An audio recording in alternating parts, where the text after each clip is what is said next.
तेव्हा बोलशील काय मी नाही घासणार तुझी भांडी, तूच घास असं बोलतेस मग. मीच खासणार मोठी झाल्यावर आणि मीच स्वतः जेवण करणार. अरे बापरे. Hi hello everyone, welcome back to my new blog. तर तुम्ही सगळे, आय होप की तुम्ही सगळे मस्त मजेत आणि हेल्दी असणार. तर आय नो की खूप दिवसांनी ब्लॉग येत आहे आणि खरंच खूप बिझी होते आणि मला शूट करायला अजिबात टाईम भेटत नव्हता. ॲज यू नो की तुम्हाला माहिती आहे जिजाई आणि शिवराज आहेत आणि जिजाईला आता सुट्टी आहे, त्यामुळे इतकी दिवसभर प्रचंड मस्ती चालू असते ना दोघांची पण. सो मला शूट करायला अजिबात त्या दोघांच्या ह्याच्यात टाईम भेटत नाही. सो आज मी टाईम थोडासा काढला आहे, म्हटलं आजचा संडे आहे, सो आजचा रुटीन ब्लॉग मी तुमच्यासोबत शेअर करेन. तर नक्कीच व्हिडिओ कंटिन्यू करा आणि जर तुम्ही चॅनलवर नवीन असाल तर प्लीज माझ्या चॅनलला सबस्क्राईब करायला विसरू नका. चला तर आपण आजच्या या रुटीन ब्लॉगला सुरुवात करूया. सो आता हा दिवसभर म्हणजे सकाळी नाश्ता तर आमचा झालेला आहे. आज आम्ही ऑमलेट करून खाल्लेले आहेत, वेगवेगळ्या प्रकारचे ऑमलेट तयार केलेले, हाफ ऑमलेट अँड त्याच्यानंतर असंच बरेच मसाला ऑमलेट हे सगळं टाकून. सो आता हे सगळा पसारा आहे, आत्ताच मी वाटण केलेलं आहे आणि इथे वाटण करून ठेवलेलं आहे. सो आता मटण आणणार आहेत, तर त्याची नंतर दाखवते तुम्हाला. आणि इथे पसारा बघू शकता तुम्ही. भांड्यांचं काही विचारू नका, भांडी लगेच सकाळपासून पडतच असतात. सो ओट्यावरती आत्ताच एवढा माझा पसारा झालेला आहे. तसं खरं सांगायचं तर थोडीशी नवीन रेसिपी करताना मनात थोडीशी भीती वाटते, पण संडेला एक्सपेरिमेंट करायलाच खूप मजा येते, नाही का? आणि किचनमध्ये कुकिंगपेक्षा ना क्लिनिंगमध्येच खूप वेळ जातो. तुमचा पण असं जातो का?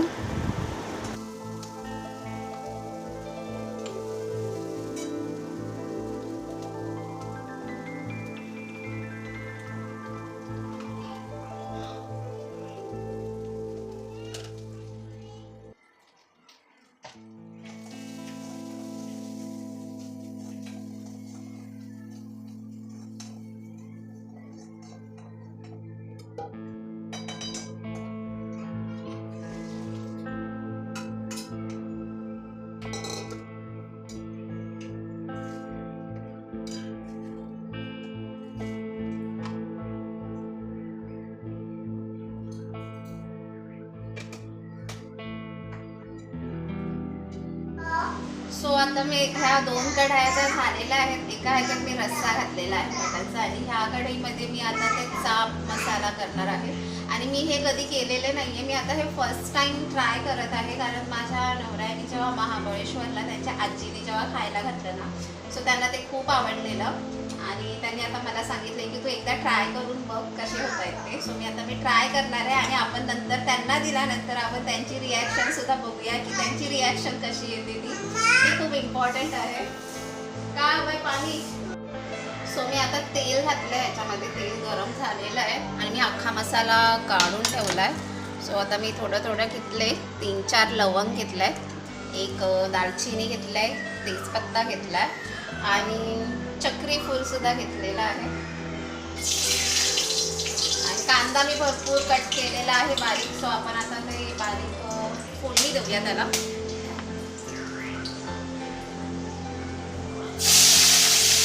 खूप जास्तच तापलेलं आहे.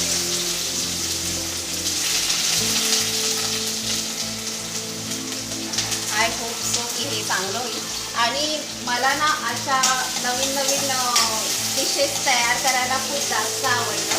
रेग्युलर करायला मला खरंच कंटाळा येतो, जे रेग्युलर आपण डाळ भात भाजी चपाती जे काय करतो ते. पण असं नवीन नवीन काय करायचं असेल ना तर मला खूप मजा वाटते करायला. तुम्हाला पण असंच वाटतं का? प्लीज मला नक्की कमेंट करून सांगा. आणि तुम्ही जर माझ्या चॅनलला अजूनही सबस्क्राईब केलं नसेल तर प्लीज सबस्क्राईब करायला विसरू नका.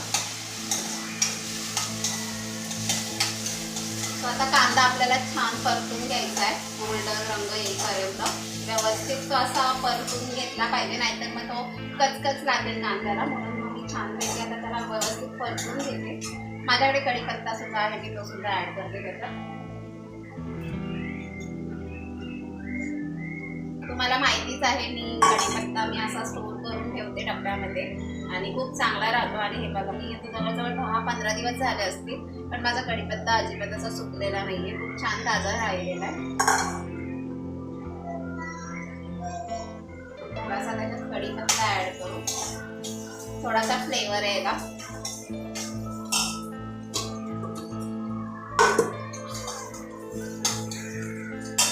थोडासा लवकर पोळून घ्यायला हवा आहे व्यवस्थित. त्याच्यामध्ये थोडंसं मीठ ऍड करते.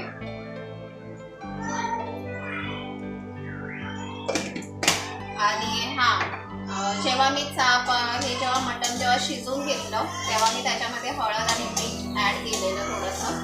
सो मीठ मी थोडंसं आता अंदाजानेच टाकते, म्हणजे जास्त हे नको व्हायला, नाही तर खारट व्हायचं.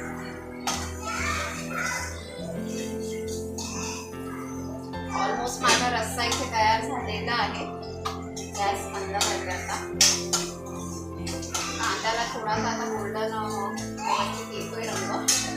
तर मी जे वाटण तयार केलेलं ना, जे मी रश्श्याला वापरलंय वाटण, तेच ऍड करणार आहे मी वाटण.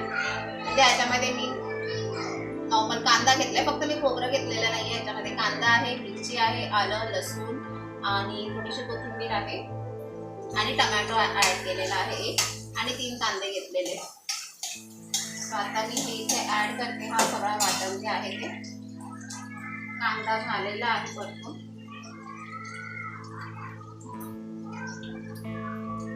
आय होप माझ्या नवऱ्याला ही रेसिपी जी मी करते ते आवडेल.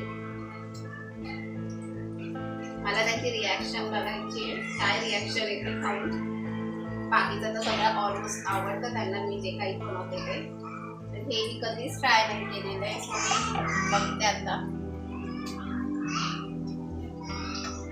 तर जे टाकले ते आपण व्यवस्थित परतून घेऊया.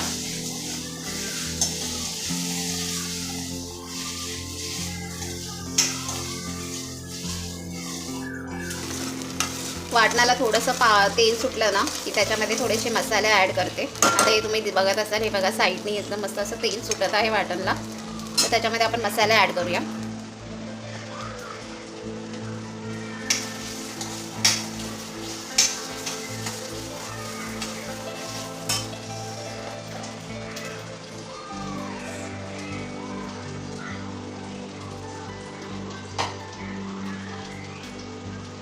बेडगी मसाला टाकलाय, हळद टाकली आणि हा घरचा मसाला आहे जो तिखटाला आहे. आणि हा आहे एव्हरेस्टचा गरम मसाला, मटन मसाला जो आहे तो ॲड केला आहे आता. त्याच्यात थोडंसं परतून घेऊया.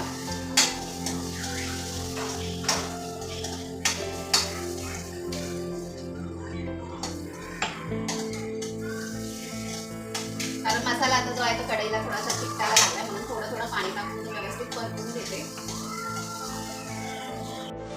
आणि आता ते मी 1-2 शिट्या काढलेल्या आहे त्याला मटण आणि ह्याला चापला. सो आता मी ते ॲड करते ह्याच्यात आणि व्यवस्थित परतून घेते. त्याच्यामध्ये मसाला सगळा त्याला व्यवस्थित लागला पाहिजे. असं आपल्याला फक्त सुक्का करायचा आहे ना, सो मी जास्त पाणी नाही टाकते त्याच्यामध्ये. दिसायला तर खूप छान दिसत आहे.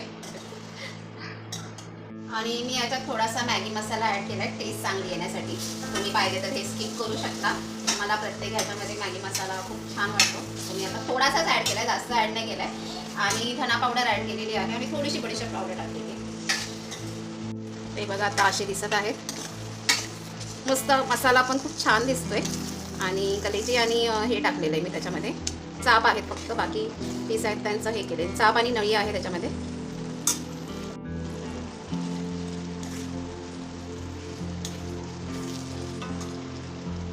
मटण हे ऑलरेडी शिजलेलं आहे, सो मी आता गॅस बंद करते.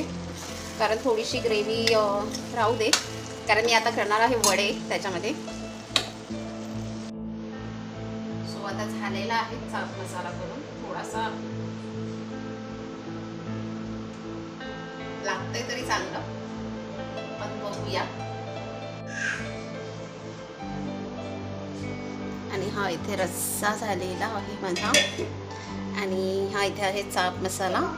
सो आता वड्यांचं थोडंसं पीठ होतं ते मी मागाशी भिजवून ठेवलेलं, ते आता चांगलं मुरलंय पीठ. जास्त नाही आहे, म्हणजे आम्हाला जेवढे होते तेवढं पीठ भिजवलेलं आहे. थोडा वेळ अजून हे करते त्याला.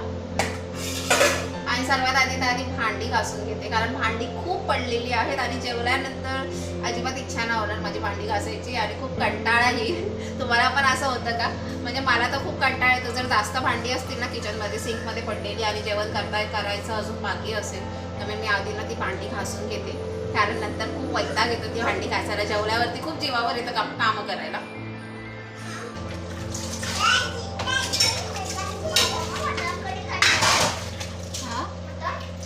मटण झालंय करून.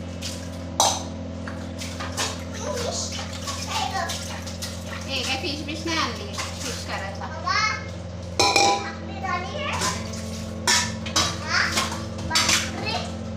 नाही भाकऱ्या नाही आहेत, वडे करते.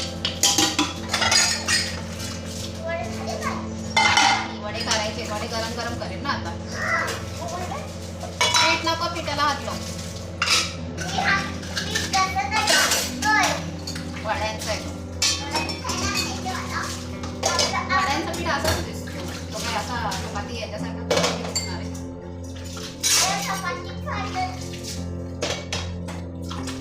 भांडी घासून ठेवली आहे. नंतर कंटाळा येतो मग घासायला मला. तू थोडी घासतेस भांडी माझी. मोठी झाल्यावर कशी? हो का? अच्छा. नाही तर तेव्हा बोलशील काय मी नाही घासणार तुझी भांडी, घास असं बोलतेस मग.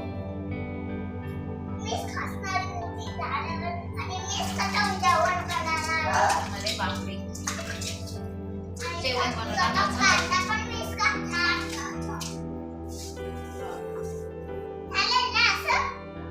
चालेल ना, मला तर हवे.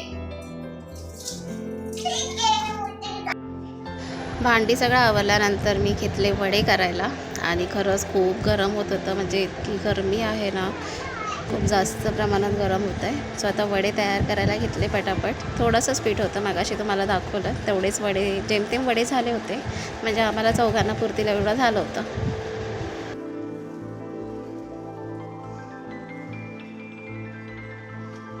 वडे असे टंग फुगले ना खूप भारी वाटतात ते ॲक्च्युली, आणि असेच आवडतात खायला टंग फुगलेले. स्वतः हे बघा, हा कसा मस्त पैकी फुगला आहे. वा, पाणी पटकन हातावर.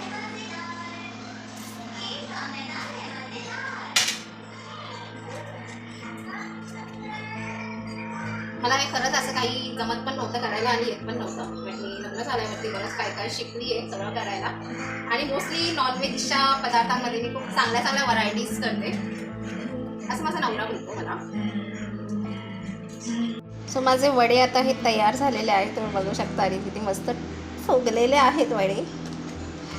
जेवढं पीठ होतं आता तेवढंच मी आता सध्या केलेले आहे. आता वडे करून झाल्यानंतर जी भांडी राहिलेली होती, जी मगाशी घासलेली, ती सगळी लावून टाकलीत आणि नंतर मस्त गरम गरम जेवायला बसलो.